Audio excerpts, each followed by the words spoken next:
Good evening, everyone. We should be now streaming this seminar straight to you from the GradReady Facebook page. And this is the ACE the Interview webinar for Melbourne. And we'll start a little bit slowly as we wait for a few more people to join us for this evening's seminar. And we'll firstly just briefly speak about the outline of the seminar, introduce the panelists with you today, Charlotte and myself, and then we'll get into some of the content. So how about we go to the next slide. Here. All right.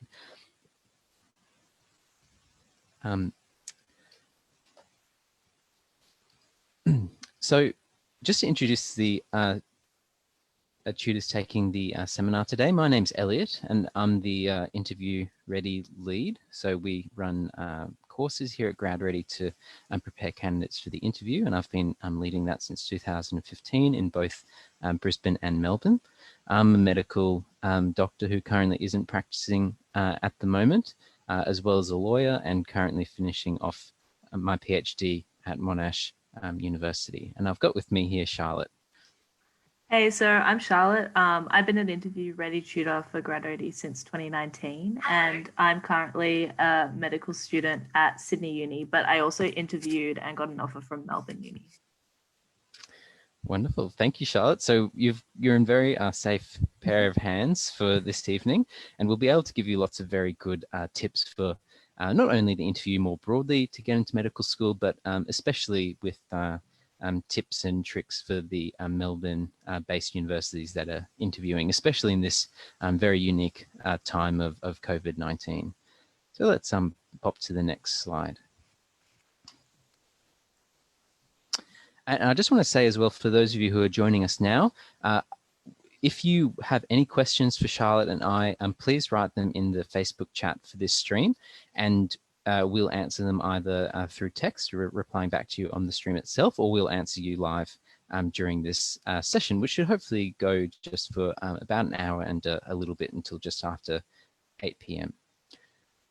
So firstly, the medical school interview, once you've, for most of you, would have gone through the GAMSAT process and the rigors and the strains of doing that enormous test, the next massive hurdle is the interview. And this is where they want to pinpoint the right students for the medical program. Often medical schools will be taking usually hundreds of candidates for the interview and selecting possibly, around 50% of candidates or so. And we'll have a little graph a little bit later, which gives you an idea of, the importance of the medical school interview for the entire candidate process. But quite typically, it usually comprises between 30 to 50% of your overall score, which is also combined or made up by the GAMSAT score, as well as GPA and possibly other metrics as well. So there are different types of the medical school interview. So you have the MMI, which we'll be predominantly discussing today because it's the most relevant to the Melbourne-based universities, as well as a panel interview, which I think is now only really done at Flinders University. We might make a few comments on that. And then the group interview is something that is quite unique to ANU, which is conducted before the MMI interviews. So we'll go to the next slide. So the MMI, or otherwise known as a multi-mini interview, is basically a rotation through 5 to 10 stations. So if you picture it in your mind, you as a candidate in a corridor, and there's a hallway of multiple rooms in front of you, behind each of those rooms will be a station, which will surprise and thrill you depending on which one you walk into. I don't know if anyone had ever seen the TV show Thank God You're Here, but it's quite similar to that, where you walk into a situation. It could be anything, and on the spot you have to deal with what kind of hits you in the face. And typically you will possibly have some indication as to what you'll be walking into. There might be instructions on the door before you enter, which you can peruse for a few minutes before entering the room. But otherwise, you have to be quite, on your toes and prepared for whatever may face you. So something we're going to keep coming back to, is preparation is very important. Each station usually runs for about 5 minutes as well. And scores are based on the appropriateness of your response to stimuli. And we'll talk a little bit about the scoring later too, in terms of, what are they looking for, what are you going to get points for, and, what you need to practice on before the interview itself. The good thing about the MMI, if you're, terrible in one of the stations and you completely bomb out and, alienate all of the examiners, you won't probably see them again. You'll be able to go to the next room and no one will know you from a bar of soap. So it is a good idea that, if you do poorly on one station, you just forget about it and go to the next one, because, it won't matter based on, the markers you're going to be coming up with. It can possibly be fun if you look past the extreme stress of the situation. I remember I used to assist with conducting MMI interviews at Griffith University, and most students found this, incredibly stressful. I saw people pacing around outside the stations, a few people vomiting and so forth. So it is an incredibly stressful day, but there is sometimes, a touch of fun in there as well, which we'll maybe get to later. So just very briefly, because the panel interview isn't probably something that many people here would be that interested in, because it isn't really relevant to Melbourne-based universities. But it's basically, you stand in front of 2 to 4 interviewers, which could be medical doctors, could be academics, could be people from the community, and they will pose to you a series of questions and scenarios, which are very much still reflective of the stations that you will see on the MMI. Like, they might ask very similar questions, and we'll go through what these questions might look like soon. But the difference is that you're just stuck in one room for entire 40 minutes to an hour, and I guess some of the difficulties of this is that if you get off on the wrong foot, it might be quite difficult to get control of the situation again, to please the examiners after alienating them initially, perhaps. And sometimes you'll find that these interviewers can play kind of a good cop, bad cop kind of deal. When I interviewed at Griffith, this was before the MMIs, which was now a little while ago, we did a panel interview, and we definitely had people who, pretended not to pay attention, people who were openly hostile to you, and, those who were really nice as well. So it was a really interesting experience. So the group interview is what we call like an ANU special. So it's quite common. I think they're still having it at the moment, although they might change with COVID. Before the Australian National University interviews, where a small group of candidates will be interviewed together, and they're usually asked to do some kind of problem-solving task or group task together. And the idea is that you have to be able to demonstrate leadership, but also being able to share around work and not ostracizing people and so forth. So this is something that is usually quite confined to ANU, although group work is relevant still in the MMI, and we'll talk about how it's integrated into some of the stations later. So we'll maybe move on from this one for the moment. So this might be an interesting slide for you all if you want to take a screenshot or a photo of it. It's a document, or a slide that we've compiled based on our research at all the universities, which kind of demonstrates the number of stations at each, the time per station, the time between stations.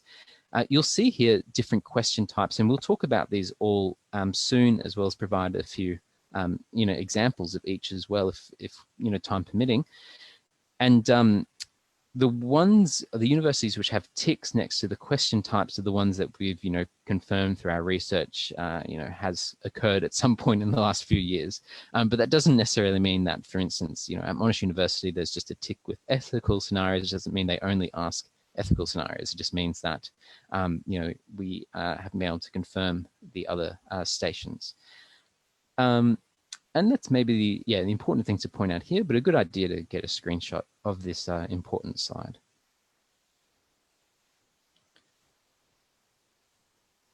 So we're going to now have a little bit of information about the different Melbourne universities based on information at hand that we have how their interviews will be running. Again, I'll just talk through these universities, and Charlotte will also chip in as well for things to add to, and then we'll talk a bit about what kind of question types are at the MMIs, and some examples of them as well.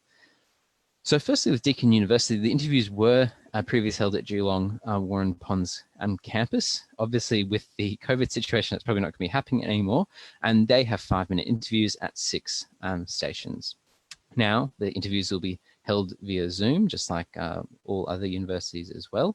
And Deakin have 93 Commonwealth supported places, as well as 37 bonded medical places. And they typically take about 220 interviewees. So almost, double the kind of number of places that they will have for students. So that's kind of the, ratio that you're looking at Deakin University. So Melbourne University, very, just like the other ones we're discussing tonight, run MMIs as well.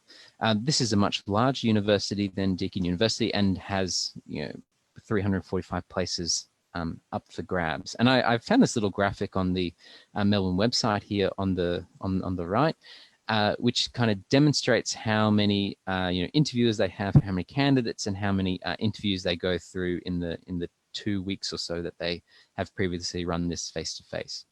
Usually it's 8 stations, quite commonly, and I think I don't know if Charlotte maybe can confirm this or might not be able to, but typically, from what I've heard anyway, for the last numerous years, Melbourne University really like doing a science explanation type question, and we'll talk about what this kind of involves soon. But Melbourne University were quite famous for this particular station compared to other universities. And it has previously been held on level 2 and level 7, the medical school building, though that doesn't really matter now because it's on Zoom.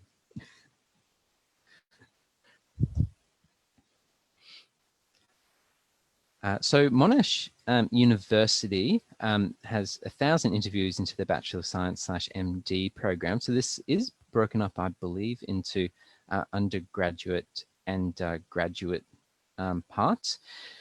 It's again conducted online, the 6 stations, and there's also something called a situational judgment test, which is something that is unique to Monash University. And the interview itself will be through Zoom, and situational judgment test will be through Moodle, which is kind of like a platform like Blackboard or other content holding platforms for university education. The situational judgment test, I've just pasted this information here from the Monash website.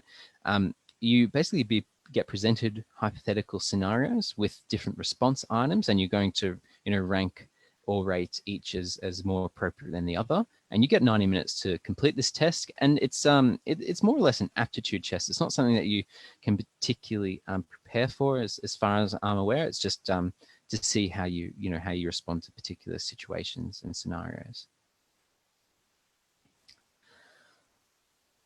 Okay, so the ideal medical candidate.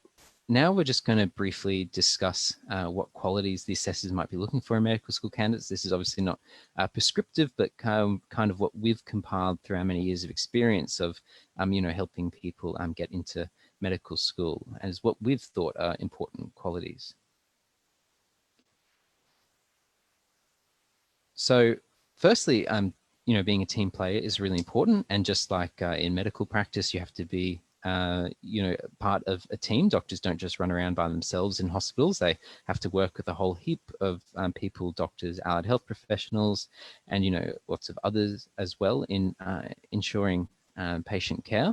And in that way, communication is also really important as well. So these are things that you will be tested on in the interview, and we'll talk about how this would be carried out in certain MMI stations soon. And very importantly as well, a doctor needs to be culturally sensitive. Of course, in community practice, there'll be a lot of, you'll interact with vast segments and of the community and all their diversity. So being culturally sensitive is, of course, incredibly important. Being effective and confident is also, of course, an important point. It might not be, it's probably difficult to assess competency in an interview, and you have, at this point excelled through the GAMSAT test and demonstrated your competence with natural sciences and the humanities there. But, you know, they'll make sure you're at least a safe intern by the time you finish medical school anyway. Maybe not competent, I'm not sure. Now, able to process and deal with emotionally complex situations, I think is probably the most important aspect of the, you know, ideal medical candidate, or otherwise being empathetic.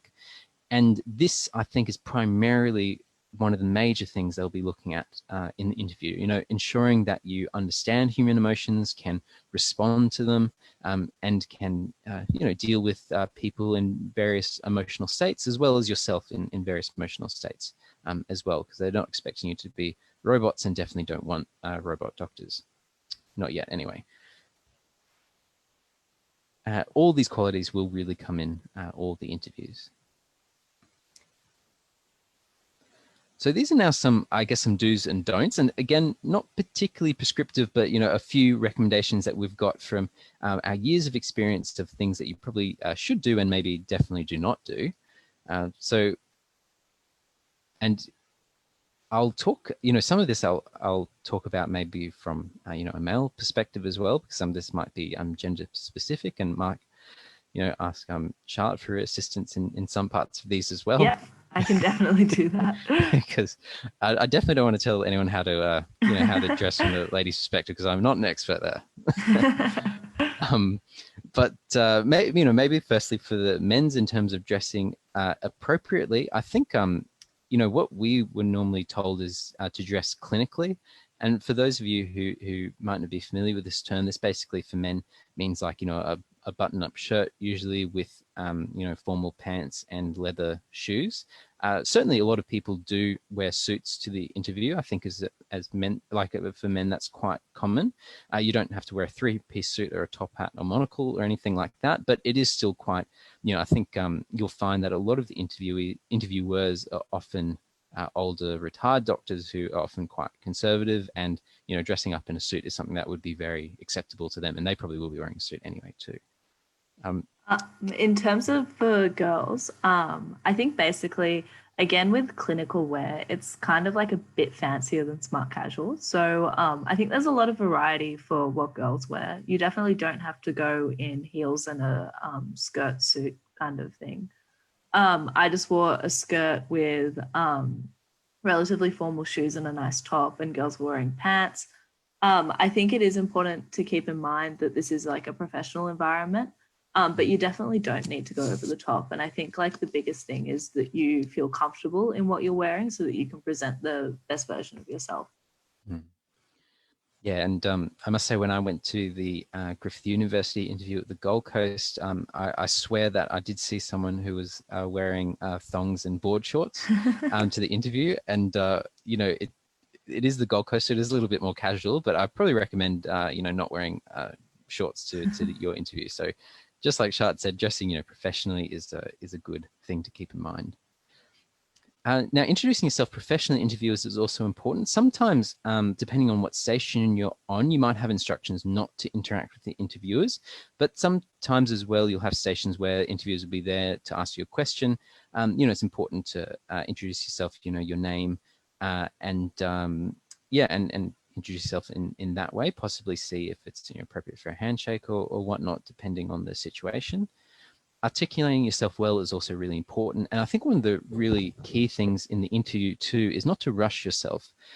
You'll find that, you know, when you get a question, that you'll be tempted to kind of spit out everything really quickly to please the interviewer and get a question out quickly in the time that you have. I really would recommend, and we'll talk about this soon, when you are faced with a scenario or a question, you know, to at least take a very deep breath, maybe, you know, repeat the question back to the interviewer just to give yourself some time to structure an answer and articulate yourself well, because you'll be very nervous on the day, and, you know, blurting out the first thing that comes in your mind probably won't be something that is articulate in any sense of the word. So taking your time, articulating yourself well is incredibly important.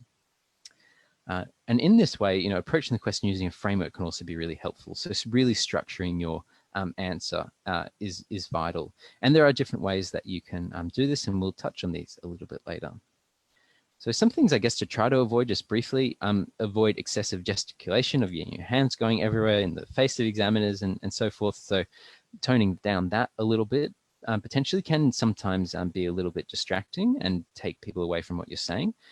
Just like I said before, make sure you think and don't go for the water if you're shaking. So this is just so you don't spill water over yourself if you're particularly nervous on the day, which most people are.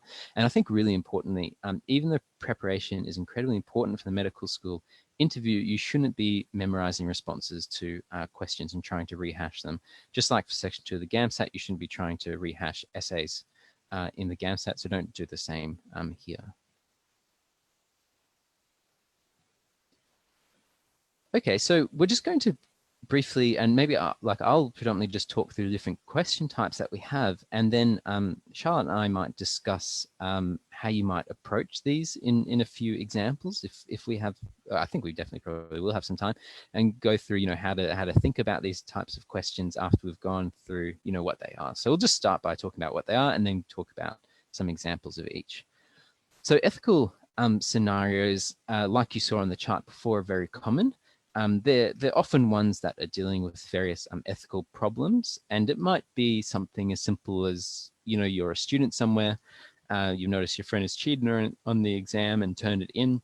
What are your obligations and so forth? Or it might be something like you're sitting in a plane, and for some reason you have a liver, and you have to choose between giving it to sweet innocent 14-year-old girl, or someone who is someone who uses drugs and a criminal and all these other things, on the other side of you. So there's these kind of ethical scenarios that you have to work through. So this is one type of questions that you might face, and we'll talk maybe about some ways to think about approaching these. A very common one, I think everyone probably would be familiar with already if you haven't been asked it before, is the motivation to study medicine. So why do you want to be a doctor? This also might have particular local characteristics, like why do you want to go to this medical school in particular? Why not do something else? What will you do if you're not successful in the interview this year? So all these things are really likely to be asked, I think, in any interview. So this is the science knowledge question that I hinted at before, which Melbourne University has classically been famous for, I guess, in years gone by. And generally how they work is that you'll be presented with a list of different terms, like, a gene, a cell, or, whatever it might be, and that you have to explain it to the examiner, who is a lay person.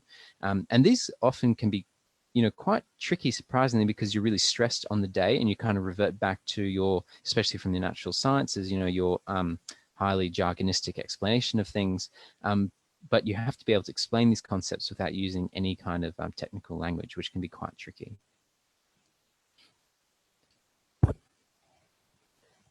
So health knowledge stations are really important. And I think for me, this will be an important one for all of the interviews coming up, especially with, the huge public health issues that we've been having. But previously, the questions around health knowledge have centered on, Indigenous health, health of asylum seekers, for example. And I kind of feel like, this year would be a good one to have, discussions around public health from, an epidemic or COVID-like situation, I think will be very prominent, perhaps. That's my prediction anyway.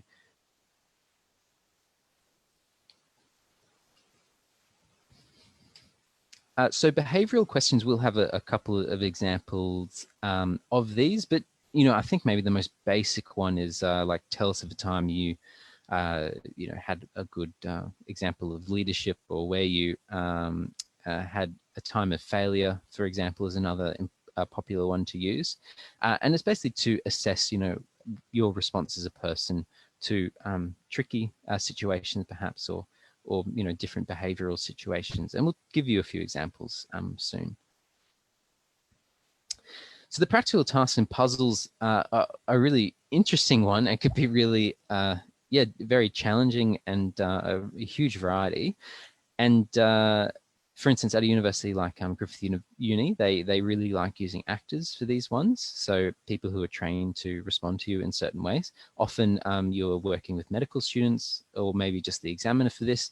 And generally, you'll have to do either instruct them on completing some kind of puzzle or helping them with some kind of practical task. And the idea is you're going to be showing, you know, teamwork and leadership skills in this station. Group work, I think we've already really spoken about. It's just, you know, before the ANU, a little activity with fellow candidates. Not entirely sure if we'll be running this year because of COVID, but it's definitely something I think you should look at the ANU website if you're not sure. Okay, so now we have a few different examples. So maybe I'll start by just reading through what this is, and then maybe Charlotte and I can have a discussion about how we might think about, you know, maybe the important things of, you know, this scenario, what a candidate should think about, what they should address, and so forth. Just give you all a bit of an idea of, you know, how we're thinking around these scenarios. So firstly, a friend has told you that she's pregnant and that she hasn't told anyone else and will possibly seek a termination. One day in class, she becomes unwell and your tutor asks you if she is pregnant. Well, how do you respond? So I don't know, Charlotte, if you want to take us away and how you might think about this. Yeah. Or yeah. So with this type of scenario, I think it's really important to identify the immediate stakeholders in the situation. So you're there as a student and also as this person's friend. You also have to consider the perspective of your friend. You have to consider the perspective of your tutor. And then it's also really important to think about the context that this situation is taking place in. So this is taking place in what's considered like a professional environment because it's in a classroom. And you have to think about the relationships that exist between all those three people and also to the context that they're in. So the most important thing to identify is that your friend has told you something extremely personal in confidence. And this is a very touchy issue. It's probably one that she's quite emotional about, and it's important to show empathy and concern for your friend by asking, is she okay? Like, does she have the support networks that she needs? Because she hasn't told anyone else, which sort of implies that maybe either she hasn't come to terms with it yet, or she's feeling quite scared and alone or worried about people judging her. So I think it's quite good in these type of scenarios to go with the empathetic response first and act out of concern for your friend initially. It's also important to then consider confidentiality, because your tutor is asking something that's quite personal about your friend.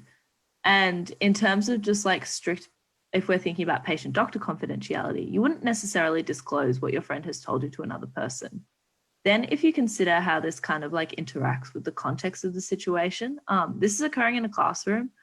I don't know about you guys, but like in undergrad and in med, I wouldn't really talk to my tutors about this kind of like personal stuff. And I think it's important to recognize that too. Like, it's kind of overstepping that boundary if they don't have a pre-existing relationship, and it's not necessarily the tutor's place to know that.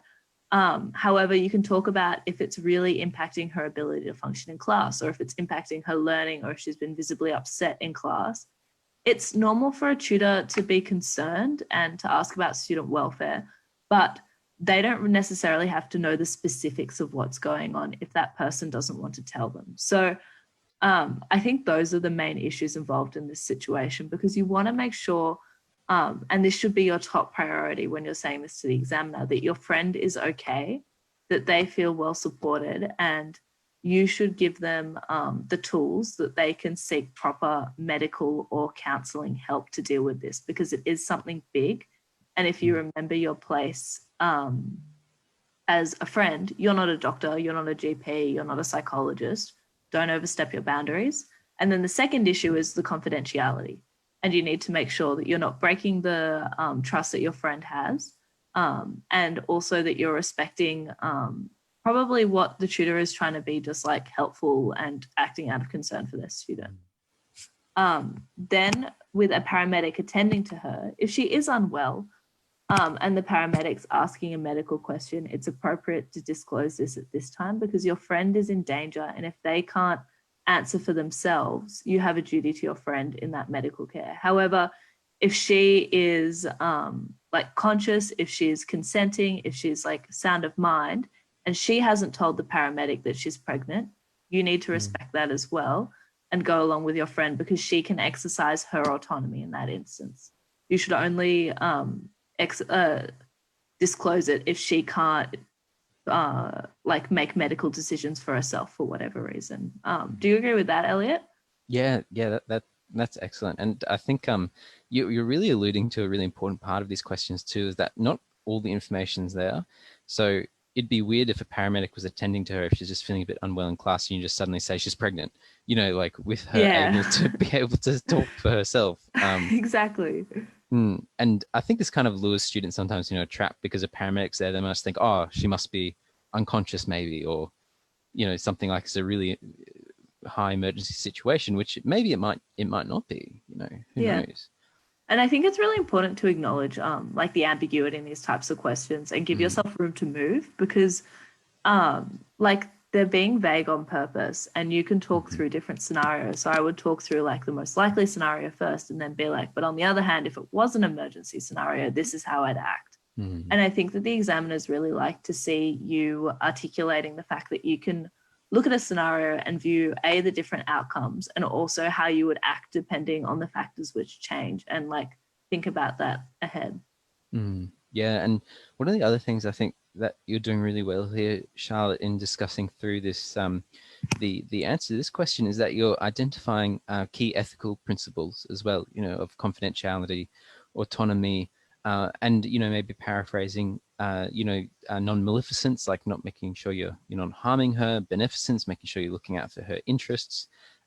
These things are really good, you know, I think maybe to mention if you can, but are very important in terms of a framework to think through.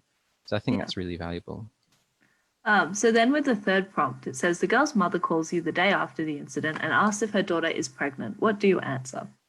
So again, this is another sort of confidentiality privacy question, and your friend has told you something in confidence. You don't know the nature of the relationship she has with her mother. You have to leave it up to your friend to disclose this to her mother. So it's important when you're answering this to kind of acknowledge the fact that it's a very difficult place to be in when someone's asking you this, because you don't want to betray your friend, but you also want what's best for them. And you need to answer the mother in a way that doesn't kind of imply that the girl is pregnant. So I think it's important to say like something like, oh, I'm sorry, I'm not entirely sure what's going on. Maybe you should have a conversation with your daughter, because I can't really like say anything, rather than just being like, I can't talk about it. Your daughter told me something, but I can't tell you, which would be like the worst way to answer this. And then obviously like don't tell the mother, because even if there has been an incident, it's like you're meant to kind of like facilitate or empower people to make their own decisions and to pursue courses of action. You're not there to make decisions for people, and you don't want to like force your friend into doing something that she's uncomfortable with. And you also don't want to like stress out someone's mother either. So you need to like let them take care of it. Yeah. And I think another really good point you made before, Charlotte, which you need to think about in this instance too, is like, you know, who you are in this situation, like the relationships that are there, which I think you emphasize really well at the start here, because you know, who are you really to tell the mother that she's pregnant?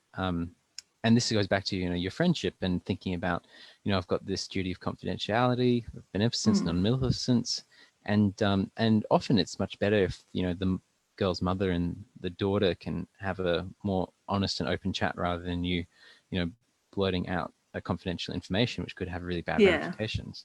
Yeah, I think that's really important to consider as well. And then I guess with the fourth prompt, where it's saying that the girl has decided upon a termination, how do you respond to her? When you're faced with something like this, I think it's really important to act empathetically first, which is kind of what I said to the first prompt.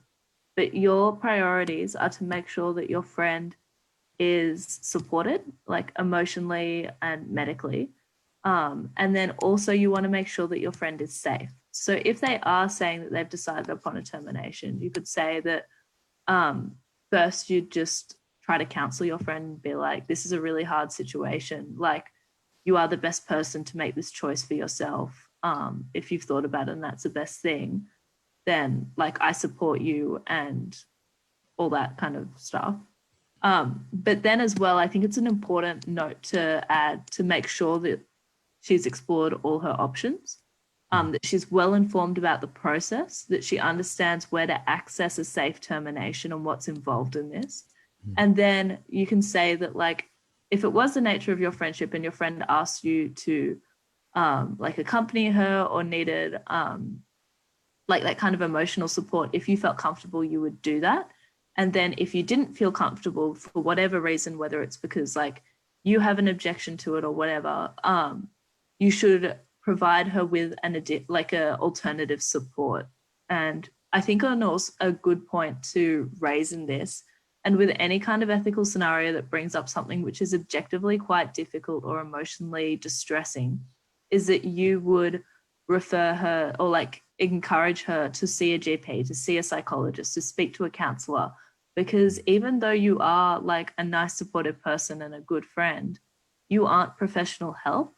And I think it's important to recognize your own boundaries and identify situations where you're out of your depth and you should consult someone who does have expertise. Because I think that's like what a lot of these kind of scenarios, especially with the ethical ones and the behavioral questions, are trying to get at, is the ability to recognize your own limitations, because that's a big thing that they look for in medicine. Because as a first year medical student, you're not going to be the person who comes in and saves the day. And as an intern, you're not going to be the person who comes in and saves the day.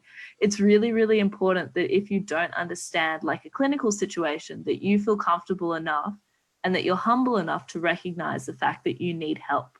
And that's what these situations are getting for, and trying to select people who do feel comfortable doing that. Yeah. Yeah, knowing your role is so important, and they really stress that in medical school too. Like even in the practical exams, I think from my experience, they really try to trick you out, and they usually make it explicit you're a medical student, and then some people think like, oh, I'm a doctor in this situation, I'm going to do the operation myself, or something like this. Yeah. But it's so important to be mindful of that, because you don't have the answers. Do you have anything else to add for that scenario, Elliot? No, I think that was really excellent, Charlotte. Thank you so much. Cool. So with the next question, do you want to take over for this one? Yeah, sure. That sounds good.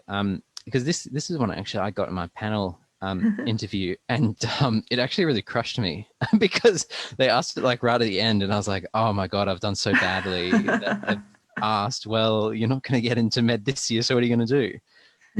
Luckily that wasn't the case, but it definitely got me very, very worried. But I think just for everyone's peace of mind, that this is just kind of a different spin on the why do you want to do medicine. It's all about the motivation to study medicine, and just kind of, I think the main point of this kind of question, which is what do you intend to do if you do not get accepted into medicine this year, is kind of just, I guess, probing your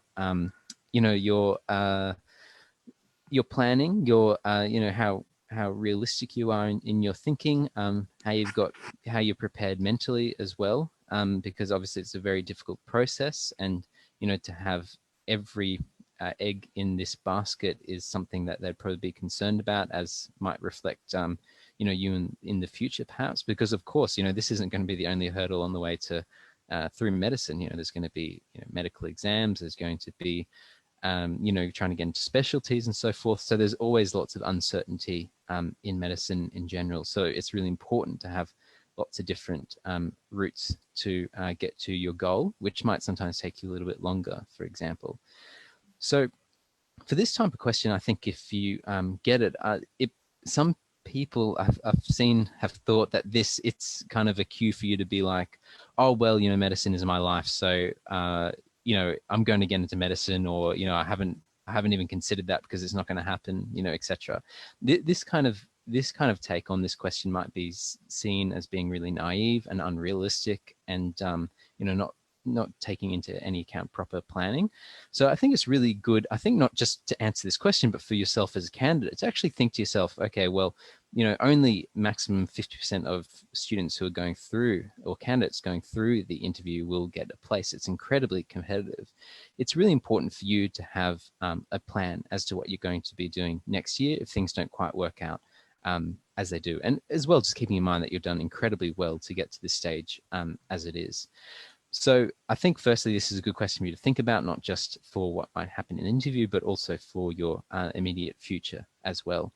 But I think for me, when I answered this, I tried to structure it similar to what I did for the behavior type question, which we'll talk about a little bit later. And I kind of used this opportunity to demonstrate my other interests that I'd like to pursue, the other things that I am passionate about, things that I think will improve my candidacy as a doctor for next time, for instance.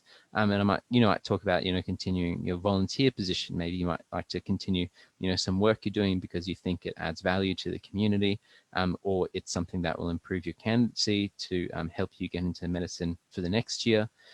And, likewise, I think maybe another not great approach to this question, although maybe it might be honestly true, is that if you don't get in, then you're just going to give up. That also might not be something that you might answer this question with, even if it is something that is true, because I think they're just looking for you to have a process of planning and consideration for the future in this question.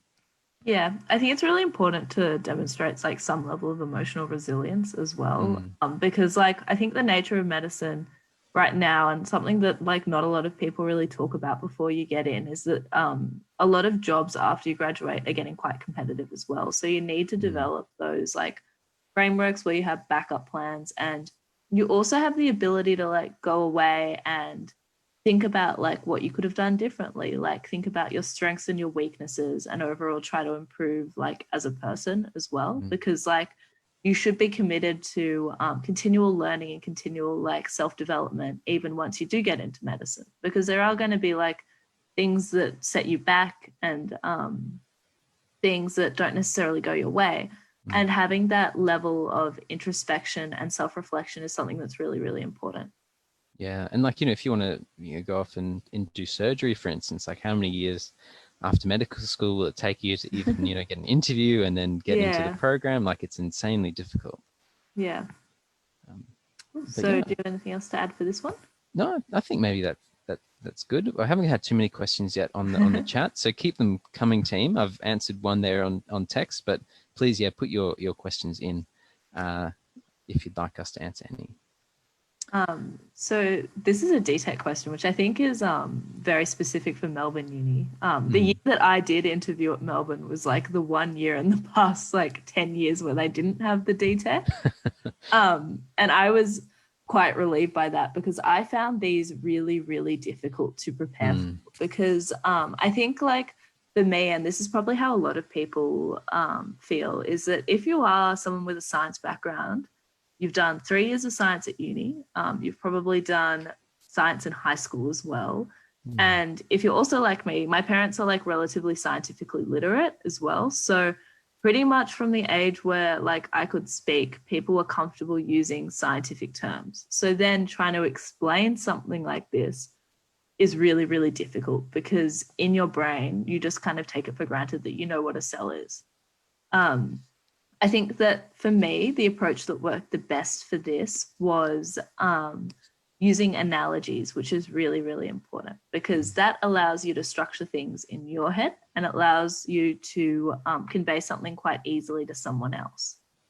So for this one, when you're asking what a cell is, I think it's good to first explain the function of a cell in real terms in the body, and say that a cell is like the most fundamental building block that makes up the human body. Different cells serve different purposes, and then you can go into an analogy. So one that I quite like to use for cells is like Lego bricks, where you say that like you make a Lego house, each brick works together to build the entire house, but some bricks will be used to make the door, some bricks will be used to make the roof, and they all serve independent functions, but they come together to fix the whole. And I think with this station as well, it's very easy to finish quite early.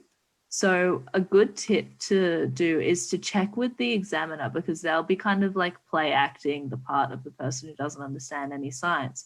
And once you've explained something for maybe like a minute or two, to say, do you understand that? Like, I just want to check, is like your understanding okay before I move on?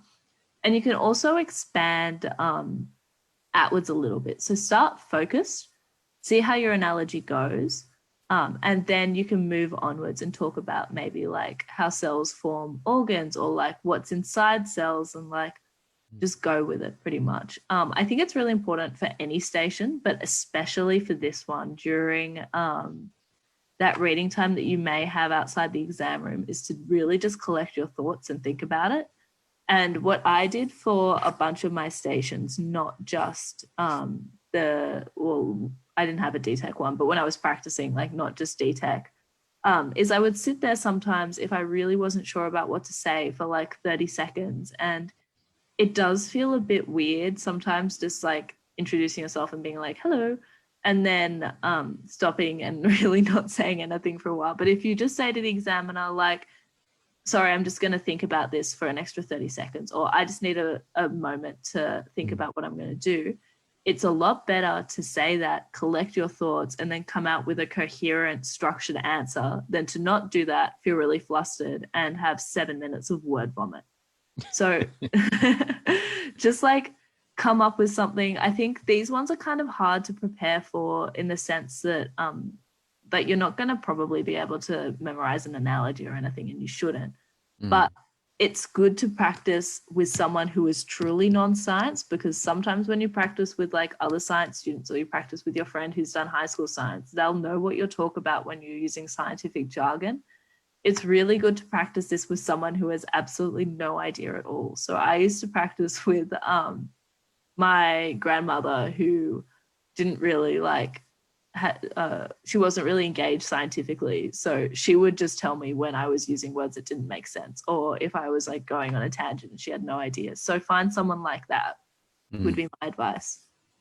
Yeah, excellent point, Charlotte. And I think, a couple of things that you mentioned, I just want to briefly highlight is checking understanding. I think is really important.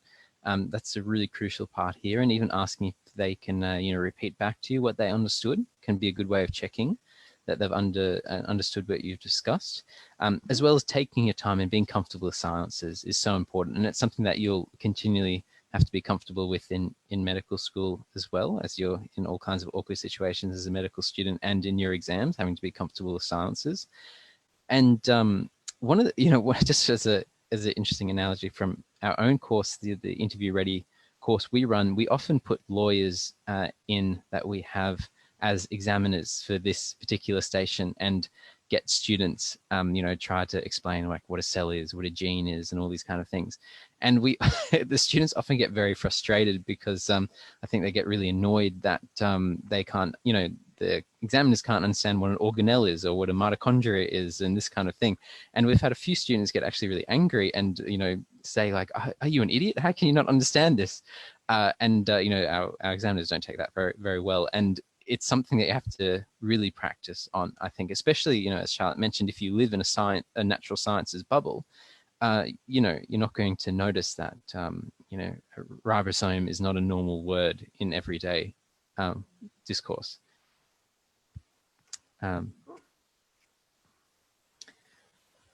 So I guess with health knowledge, I'm happy to talk about my personal experience from this, because this comes up a lot at Melbourne Uni. And generally, I think they usually have two different questions that they use in rotation, because I got asked a different question to some of my friends. But basically, when I interviewed, they straight up just sat me down and said, what is the NDIS? Like, what's your understanding of the NDIS? And that was the entire prompt. And basically, I think for these types of questions, that's one option. The other option is sometimes they'll give you like a scientific study, or they'll give you like a news headline to do with medicine, and they'll ask you to kind of comment and interpret that.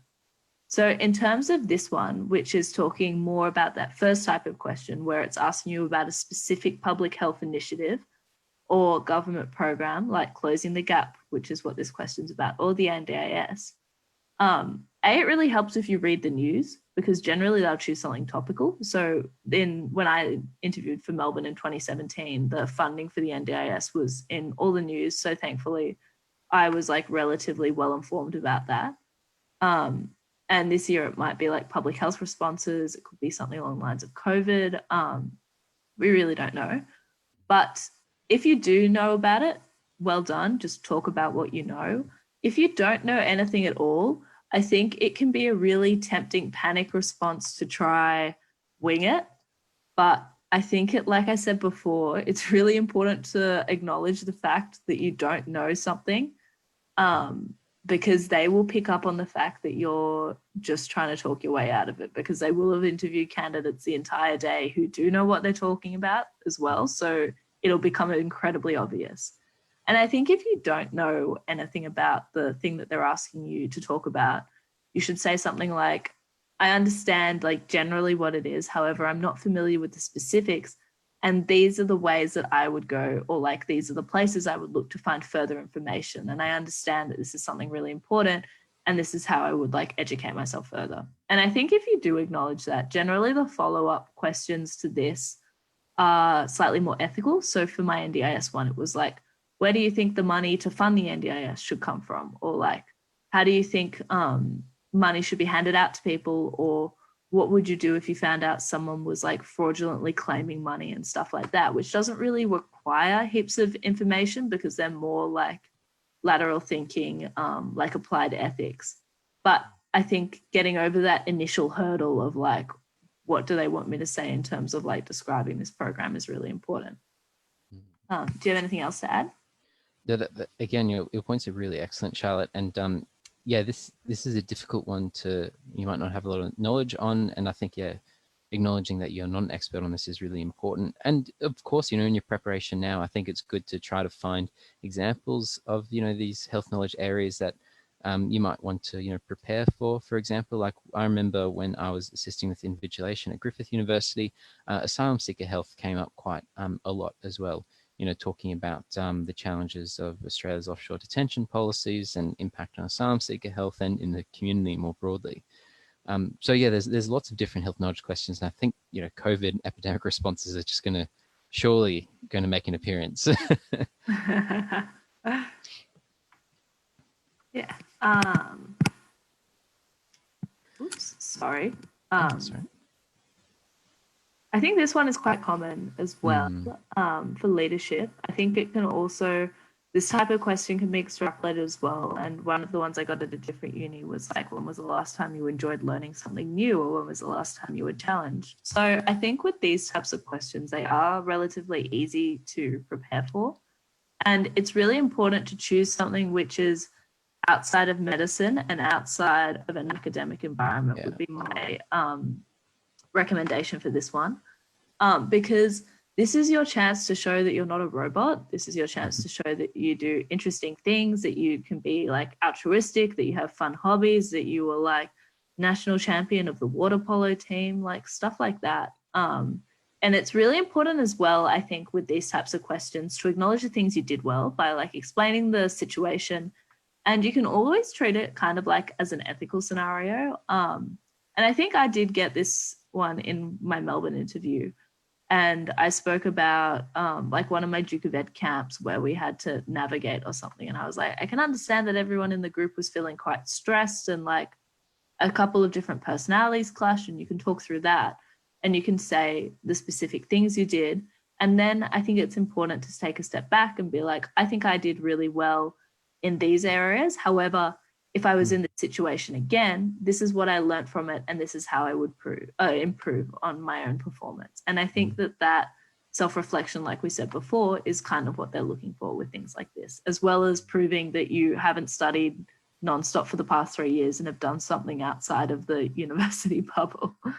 Yeah, and I think on that point, they'll be interviewing hundreds of students over a few days, and I think predominantly a lot of people, like when I've seen students practice this question, always talk about doing a student group assignment or something, and they talk about that's such a common one, like it's all the time. So I really think like you don't have to be like the general secretary of some political organization or something like that. You don't have to stage a revolution or anything like that, if you haven't had the chance to yet.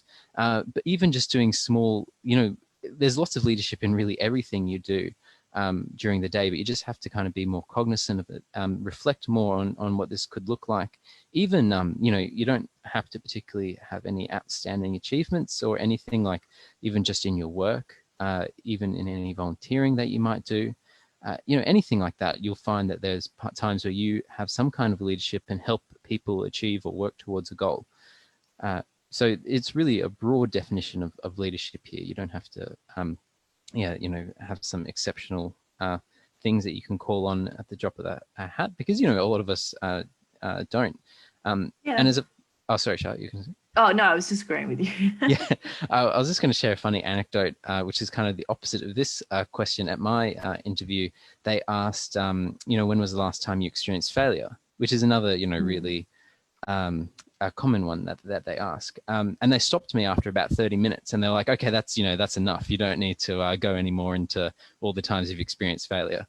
But that's a bit of an online joke for you all there playing at home. But yeah, anyway, so and I think, that's actually a really common question, because a lot of people who get into medical school are really, maybe, I don't know if you call them like type A personalities who do very well at everything. And they want to see how you respond to sometimes when things don't go your way, which is an important thing to think about too. Because it's an important trait to be able to recognize the times that you stuffed up, because it's inevitably, it hasn't happened before you get into medical school. It's definitely going to happen during it. So true. So do you want to take over for this one again? Yeah, I'm happy to. So this one, the practical task puzzle, it's basically, and I might relate it more to what I used to see at Griffith University, which is, very generalizable around the country, is that you'll often, walk into a room, there might be either the examiner there or a few actors or a few medical students from the university, and you might be asked to, direct them to, put together a jigsaw puzzle, or, stack some things up in, it's not Sudoku, but, the stacking thing, and you take one out and it falls down. I can't remember what that game's called, but there's Jenga. Thank you. There's different games that you just have to kind of demonstrate leadership traits, some team building traits, cooperation, communication with others. So the example that we have here is that someone might have been given you've given a simple origami piece, and then they have to describe it to the second person and try to coach them and talk them through recreating it based on your instructions. Don't worry. I don't think this is ever going to be incredibly complicated. You have to be an artist in origami or study origami beforehand. It's always going to be quite simple, I think. And the main thing they're looking for is that you can just, direct a few people, work cooperatively with them, and, be empathetic to challenges that will come up as well. I think one of the biggest things as well with this one is to be patient and to not get frustrated or short with the person that you're instructing, because I know that at some unis, they purposely get the person to act like a bit of an idiot and just make dumb mistakes. And from what some of my friends have said is that some people just sit there and get quite annoyed with the person, because it's why can't you do what I'm saying? When in reality, you just have to be no, let's take it back. I may not have been clear enough. I'm sorry.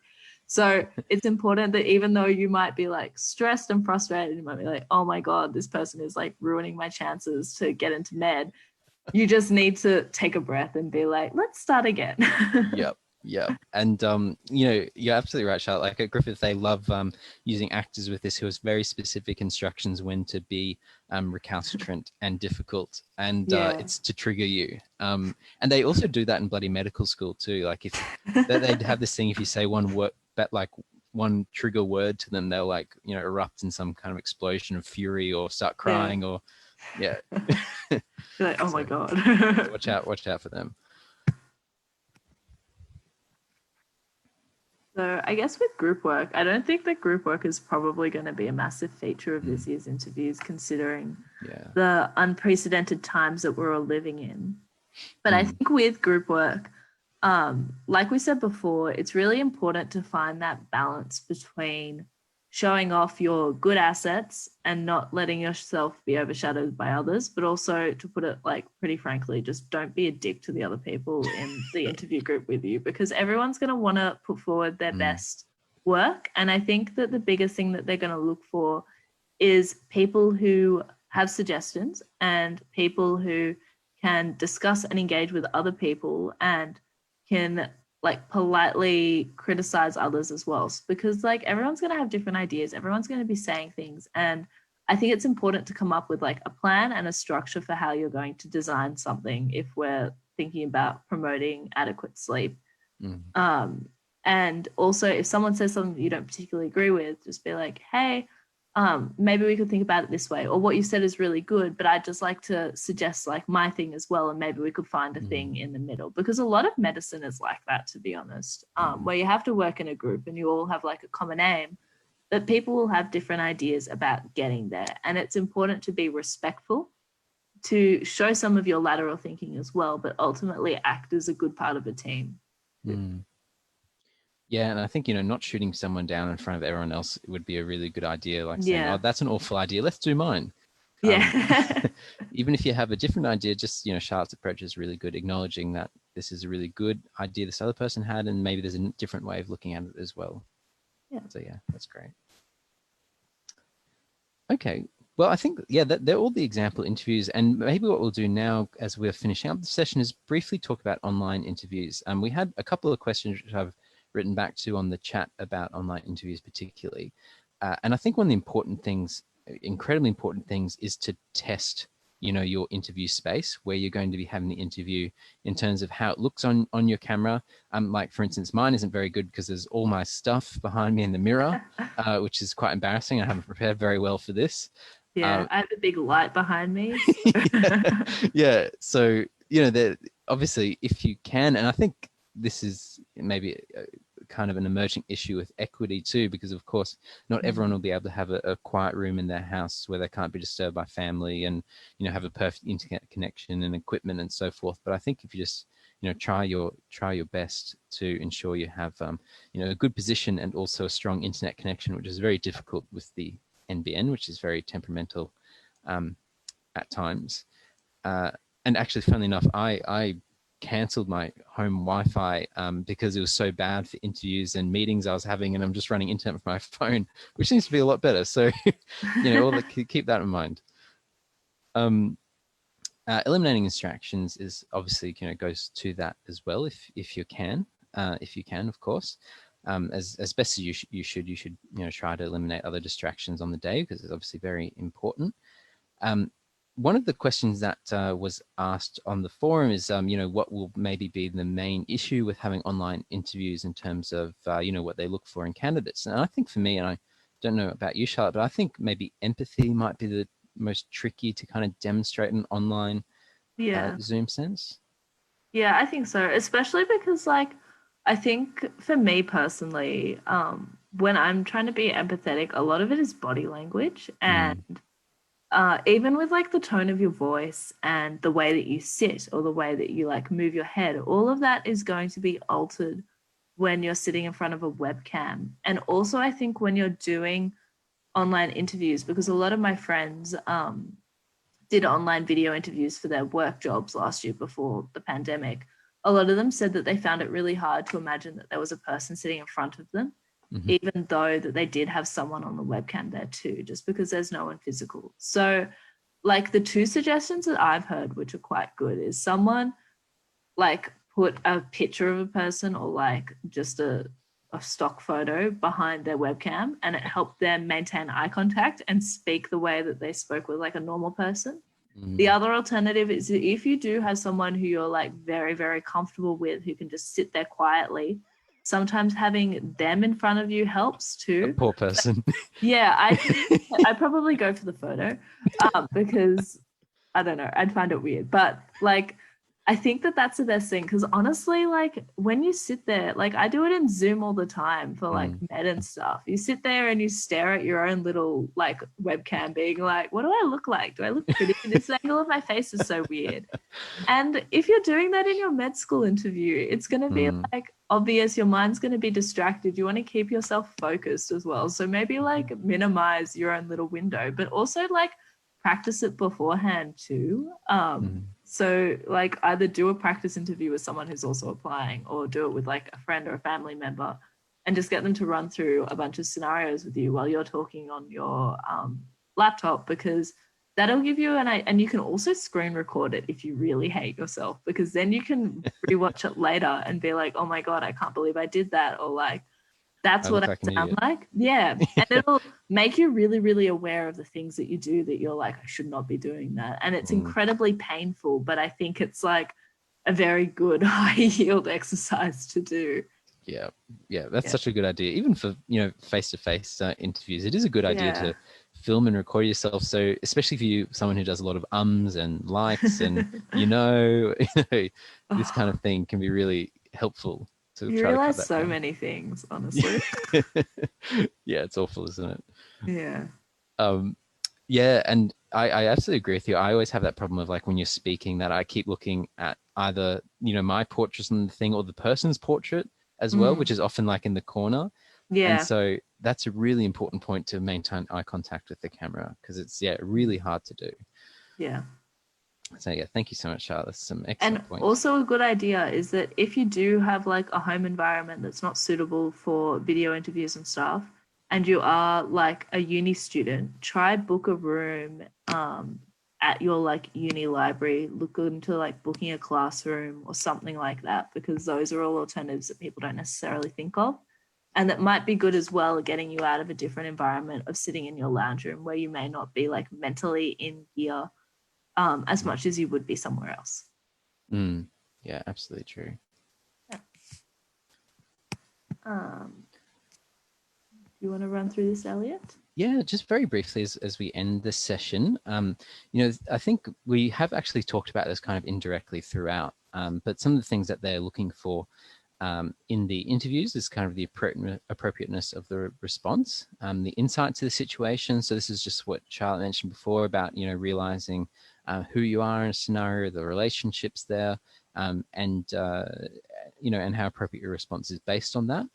The structure is incredibly important. We kept emphasizing this, taking a break, being comfortable with silence, and ensuring you're clearly articulated in structuring an answer to these complicated questions, and not being surprised when things don't go your way, or when things change suddenly. You have to respond to that. My big focus, I think, for me, is empathy is really important, respecting diversity, and especially demonstrating understanding of each other's feelings, and where people are coming from, and their relationships with others, how people feel, I think is also really crucial.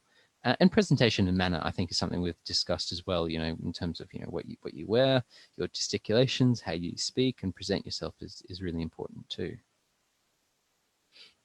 Yeah, I agree with all of that. And I think as well with the scoring, like we spoke about a little bit before, but also like if you have a bad station, it's going to be weighted the exact same as your good station. So just draw a line under things and move on. Yeah, such a good idea. Okay, so just briefly as well, this is something we've spoken about too in terms of our preparation, especially for the online type. But I think it's really important to try to research the different types of questions that might come up. And again, really want to emphasize not for you to try to rehash these when you get into the interview, but to actively prepare, and reflect to yourself, oh, how would I answer in an articulate way if someone asked me, why do I want to do medicine? And you can find, this kind of information from previous students. GradReady has a lot of blogs on interviews, for example, on the website. They post a lot of particular stations and scenarios on the Facebook page. Pagingdoctor.net is a wonderful forum, which I basically lived on before getting into medicine, which really helped me. And they have a lot of really good resources on how to practice questions. Like we said, record and listen to yourself to stop the umming and the liking and the knowing. This is very painful, but can be really, really important. do a dress rehearsal, just like Charlotte said before, for the COVID reality we're in. This might be an online interview that you should do, and I definitely echo that recommendation. So this is, not maybe as relevant now, but previously I would have always said that it's a good idea to try to get the interview location the day before, make sure you're familiar with the surroundings. But just like we said for online, it's probably just important that you do a practice one at least. And plan what to say when you don't know what to say. This might actually, maybe we could rephrase that as also being comfortable with silence. You don't always have to be saying something when you don't know what to say. Maybe even have a drink of water if you're not shaking too bad. Check for understanding, repeat back the question even, or just be silent. Yeah, I think that's a really, really important thing, especially because like sometimes you will just finish like a minute, 30 seconds earlier than you anticipated, and your answer just may not need anything extra. And it's important to just sit there and be like, because that's what I did. And like it's awkward. And some examiners will like chat to you about the weather, but others will just kind of sit there too. And you just have to cop it. Like, don't word vomit at the end would be my advice. Yeah, it was really common, for the invigil, like MMIs that I helped invigilate on, where, there'd be a minute or a minute and a half to go at the end, and yeah, just word vomiting might detract a lot of the good work that you did up until then. And just being comfortable with silence is okay. If small chat happens, that's okay. So I think just be natural as to what is socially appropriate at that time.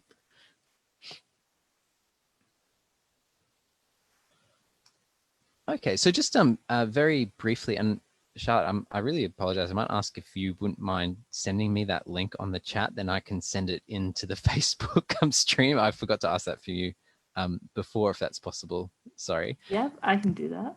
Yeah, no worries. And we're very keen to hear, how useful you found this event. If you want to, see ones like it in the future, because we really want to run events which are useful for you as well.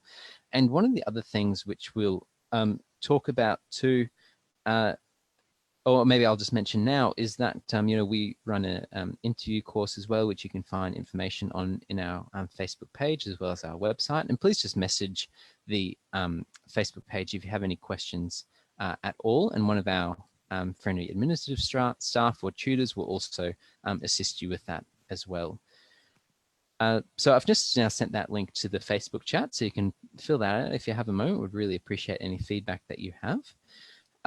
And also, there's something that I think you should take a look at as well on the GradReady website, which is the Millennials Scholarship, which is on this slide here.